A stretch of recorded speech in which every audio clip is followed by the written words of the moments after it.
Greenpeace ini menilai transisi energi bersih di Indonesia masih akan menuai masalah jika pemerintahan baru tidak memberikan porsi agenda yang jelas.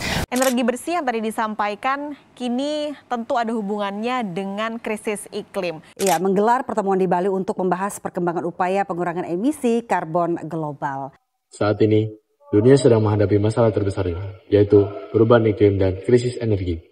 Indonesia sebagai negara kepulauan yang kaya akan sumber daya alam memiliki peran penting dalam menjaga keberlanjutan dunia.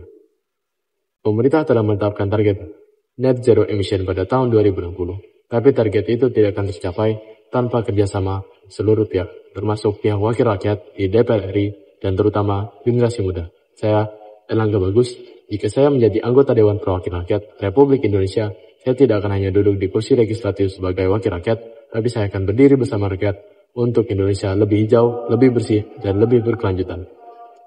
Saya percaya bahwa masa depan generasi bangsa ada di tangan generasi muda. Tapi masa depan itu tidak bisa lepas dari masalah terbesar abad ini, yaitu perubahan iklim dan krisis energi. Jika saya menjadi anggota DPRI, saya mempunyai 3 kekuasaan. Membuat undang-undang, menyusun edaran, dan mengawasi jalannya pemerintah.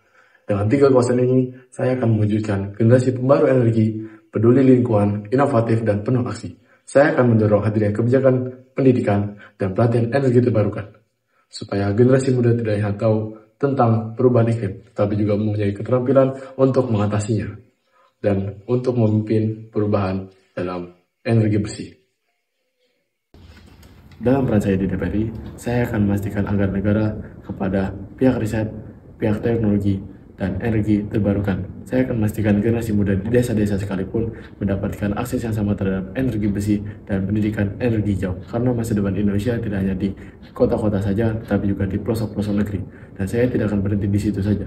Sebagai pengawas, saya akan memastikan seluruh program berjalan dengan transparan, tepat sasaran, dan berkelanjutan. Saya akan berdiri bersama rakyat dan akan membangun Indonesia sebagai energi bersih. Saya yang DPRI tidak hanya menjadi sebagai simbol kekuasaan, tetapi menjadi mitra bagi gerakan rakyat, terutama generasi muda. Kita harus mendengarkan mereka, bekerja bersama mereka, dan memberi ruang agar mereka bisa tumbuh sebagai generasi pembaru energi sejati. Karena bagi saya, DPR bukan sekedar jabatan, tapi itu adalah amanah. Amanah untuk mendengar rakyat, membangun masa depan, dan menciptakan Indonesia yang bebas emisi. Saya, Erlangga Bagus Putranto dari SMA Muhammadiyah 2 Al-Mujahidin Balikpapan, demi Indonesia lebih hidup, lebih sehat, dan lebih bersih bersama generasi pembaru energi.